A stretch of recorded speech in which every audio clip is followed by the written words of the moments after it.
নমস্কার বন্ধুরা, সুপ্রিয়া কিচেনে আবার আপনাদের সবাইকে স্বাগত জানাই। বন্ধুরা দেখুন, আজকে অনেকগুলো সবজি নিয়েছি, গ্রাম্য সবজি। এখানে নিয়েছি কুমড়ো, বেগুন, আলু, বাড়ির কচু আর নিয়েছি তরুল। আজকে এই সবজিগুলো দিয়ে গ্রাম্য পদ্ধতিতে ভর্তা রেসিপি আপনাদের সাথে শেয়ার করব। তো প্লিজ বন্ধুরা, আপনারা পুরো ভিডিওটা প্রথম থেকে শেষ পর্যন্ত দেখবেন। আশা করছি আপনাদের ভালো লাগবে।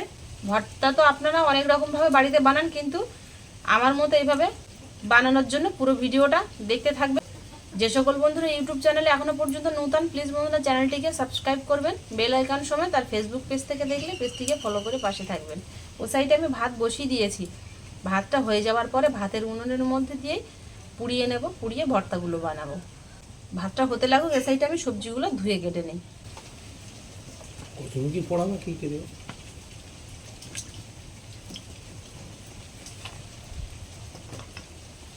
কচুটা আলাদা করে ধুয়ে নেব।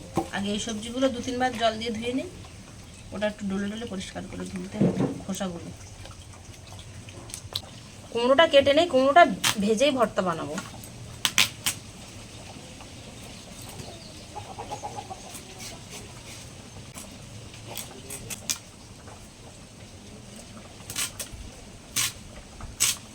হালকা হালকা করে কেটে নেবো, ঠিক দেখুন এরকম করে।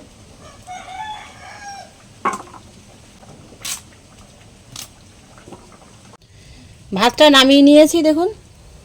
এই যে এর উনুনে, এই যে উনুনে একদম এরকম গনগনে আগুন, এর মধ্যে দিয়ে দেবো।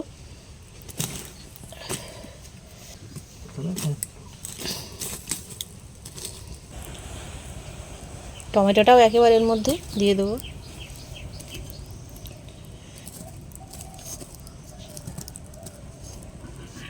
আর আলু আর কচুটা এটা পরে পোড়াবো। কাঠের উনুনে না আগুন কিন্তু অনেক সময় থাকে। আর তার উপরে যে নারকেলের ছোবড়া দিয়েছি, তো এসে আগুনটা গনগনে হয়েছে, এক্ষুনি পোড়ানো হয়ে যাবে। পরিষ্কার জল দিয়ে কুমড়োটা 2-3 বার ধুয়ে নেব।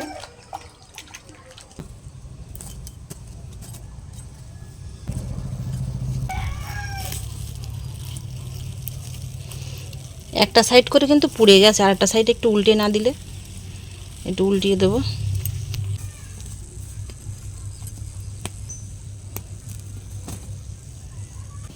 বেগুনটা পুড়ে দেখুন একদম ছোট হয়ে গেছে। এই যে বেগুনটা তুলে নেব। পুরোপুরি বেগুনটা পুড়ে গেছে। তরুল দুটো আর একটু হবে। এর মধ্যে রসুন নিয়েছি, রসুনটা দিয়েও পুড়িয়ে নেব। তরুলগুলো পুড়ে গেছে, দেখুন কত সুন্দর পুড়েছে উনুনের আগুনে।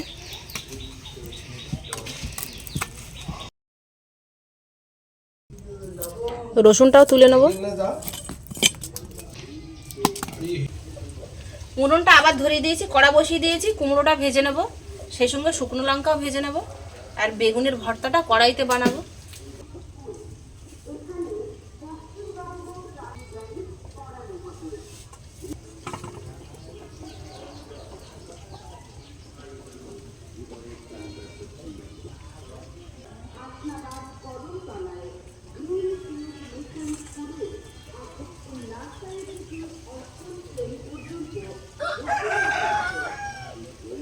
কড়াই সরষের তেল দিয়ে দেবো, কুমড়োগুলো দিয়ে দেবো।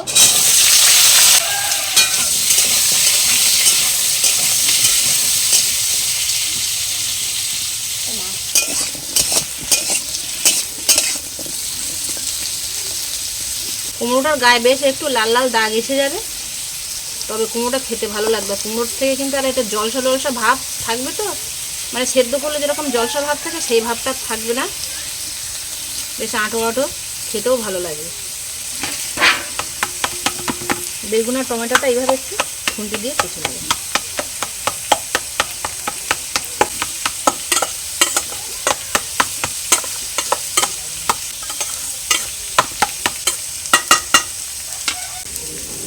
রসুনটাও সিদ্ধ হয়ে গেছে, দেখুন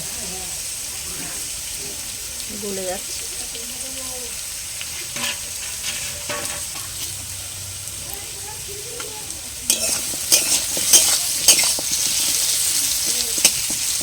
চাপা দিয়ে ভেজে নেবো কুমড়োটা।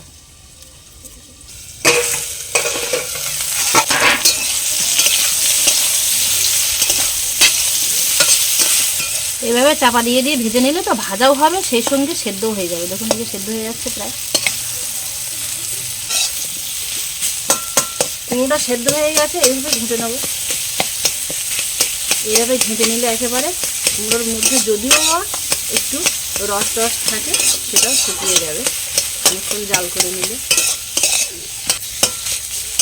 কুমড়ো ভর্তার জন্য কুমড়োটা কিন্তু একদম রেডি হয়ে গেছে। দেখুন এর মধ্যে আর রস রস ভাব নেই, বেশ একটা শুকনো টাইট ডো মতো হয়ে গেছে।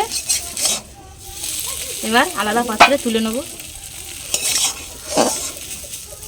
সর্ষের তেল দিয়ে দেবো এর মধ্যে।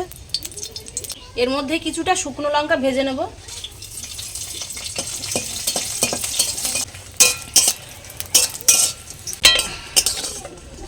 লঙ্কাটা লাল করে ভেজে নিয়েছি, তুলে নেব। এই তেলের মধ্যে সামান্য একটু সর্ষের তেল দিয়ে দেবো। দিয়ে দেবো কালো সর্ষে, 5 ফোড়ন, সামান্য একটু হিং, পেঁয়াজ কুচি, কাঁচা লঙ্কা কুচি, যে রসুনগুলো পুড়িয়ে রেখেছিলাম টুকরো টুকরো করে কেটে নিয়েছি দিয়ে দেবো। গ্রেট করা আদাও দিতে পারেন, আমার কাছে নেই দিলাম না। লবণ, লঙ্কার গুঁড়ো, ধনে গুঁড়ো, বেগুনটা দিয়ে দেবো।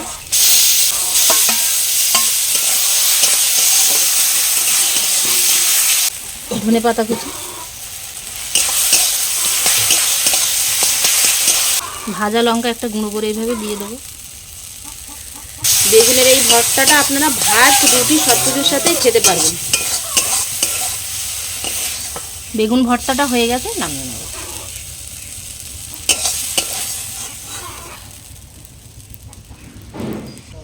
আবারও রান্না করে নিয়েছি, উনুনে বেশ গনগনে আগুন আছে। এবার এই আগুনের মধ্যে দিয়ে দেবো আলু আর কচু। আমি দুবার করে দিচ্ছি, কেন বলুন তো, ছোটো উনুন তো, সেই জন্য একসঙ্গে এত কিছু আর ধরবে না, সেই জন্য দুবার করে দিচ্ছি। তবে আপনাদের যদি বড় উনুন থাকে তাহলে একেবারে সব হয়ে যাবে।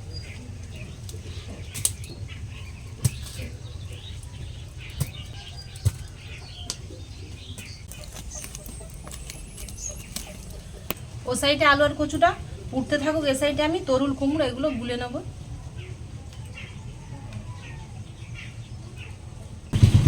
শীতের সময় তরুল পোড়া কিন্তু খুব ভালো লাগে খেতে, আর এই সবজিটা শীতের সময় পাওয়া যায় তো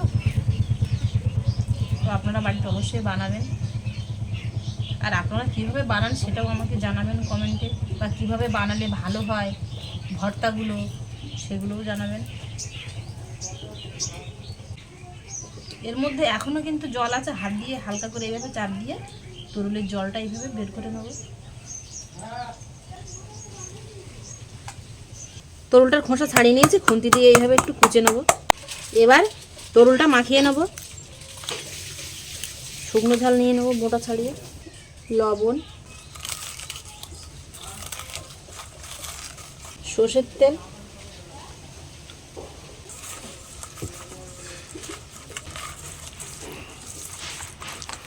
পেঁয়াজ কুচি, তরুল ভর্তাটা হয়ে গেছে। দেখুন কতটা লোভনীয় হয়েছে, আর গন্ধও বেরোচ্ছে খুব সুন্দর। গন্ধ শুকিয়ে পেট ভর্তি হয়ে যাবে। আলাদা থালায় নিয়ে নেব।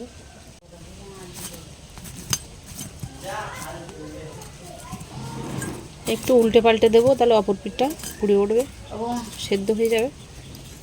এবার কুমড়োটা মাখিয়ে নেব। দিয়ে দেবো লবণ, শুকনো লঙ্কা ভাজা,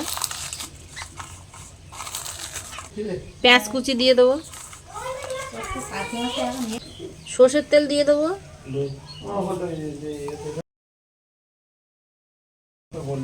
কুমড়ো দিয়ে দেবো,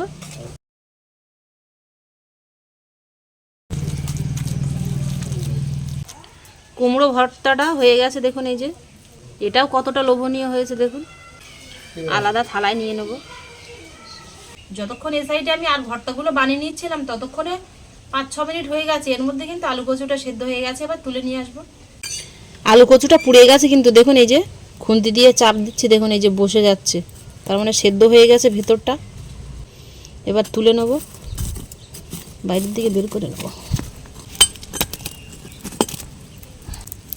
সবগুলো সেদ্ধ হয়ে গেছে। আলু কচুটা তুলে নিয়েছি, বেশ ঠান্ডা হয়ে গেছে। এবার খোসা ছাড়িয়ে নেবো। জল দেবো না কিন্তু এর মধ্যে, জল দিলে কিন্তু শক্ত হয়ে উঠবে আলু আর কচু। এইভাবে উপর দিয়ে খোসা ছাড়িয়ে নেব।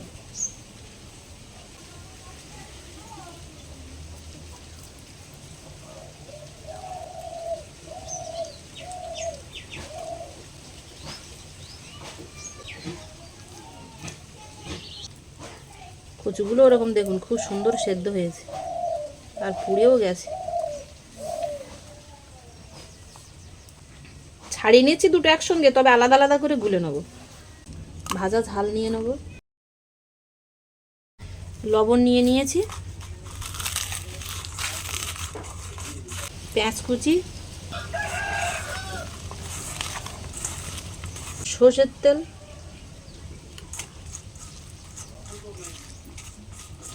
এই মশলা থেকে অর্ধেকটা রেখে দেবো কচুর জন্য আর অর্ধেকটা আলুর জন্য।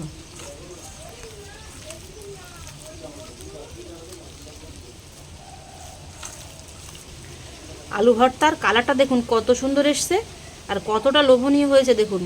এই দিয়েই কিন্তু এক থালা ভাত খাওয়া হয়ে যাবে। আলাদা পাত্রে নিয়ে নেব, এবার কচুটা গুলে নেব।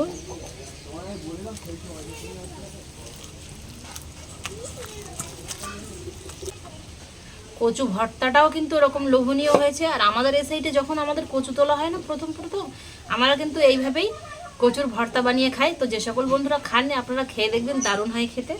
আলাদা পাত্রে নিয়ে নেব। সবগুলোই কিন্তু আমি উনুনের মধ্যে দিয়ে পুড়িয়ে নিয়েছি, তবে আপনারা উনুনের মধ্যে না পুড়িয়েও এরকম যে তারের জাল পাওয়া যায় সেই জাল উনুনের উপরে দিয়ে জাল দিয়ে পুড়িয়ে নিতে পারেন, তাতেও কিন্তু পুড়ে যাবে। 5 রকম ভর্তা রেডি হয়ে গেছে কিন্তু গরম ভাতে খাওয়ার জন্য। আপনারা একইভাবে বাড়িতে বানিয়ে খেয়ে দেখবেন, দারুণ হয় খেতে। আমি তো অবশ্যই খাবো, তবে বাড়ির ভেতরে গিয়ে সবাই মিলে একসাথে খাবো। রেসিপিগুলো বানিয়ে খেয়ে তারপর আমাকে কমেন্টে জানাবেন কেমন হয়। ভালো লাগলে আপনাদের বন্ধুদের কাছে প্রচুর প্রচুর শেয়ার করবেন, লাইক করতে ভুল করবেন না প্লিজ বন্ধুরা। এতক্ষণ আমার সঙ্গে থাকার জন্য আপনাদের অনেক অনেক ধন্যবাদ। আবারও দেখা হচ্ছে আপনাদের সাথে পরবর্তী নতুন কোনো রেসিপিতে। ততক্ষণ আপনারা সবাই ভালো থাকবেন, সুস্থ থাকবেন।